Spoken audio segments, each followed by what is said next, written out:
দাখিল পরীক্ষা 2018-তে আসা একটি প্রশ্ন, কোনটি যান্ত্রিক তরঙ্গ?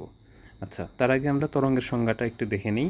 তরঙ্গ হলো শক্তি সঞ্চালনের একটি মাধ্যম, যেখানে মাধ্যমের কণাগুলো আন্দোলিত হয় কিন্তু স্থানান্তরিত হয় না।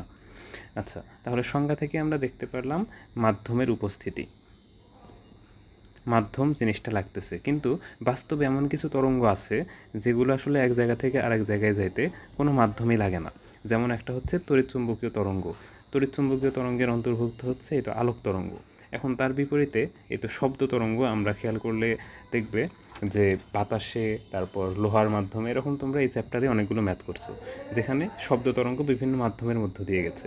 আর এই তো যান্ত্রিক তরঙ্গ আসলে কি? যান্ত্রিক তরঙ্গ হচ্ছে সেই সকল তরঙ্গ, যে সকল তরঙ্গ এক জায়গা থেকে আর এক জায়গায় যেতে আসলে মাধ্যমের দরকার পড়ে। তাহলে অবশ্যই আমাদের যান্ত্রিক তরঙ্গ এখানে হচ্ছে শব্দ তরঙ্গ।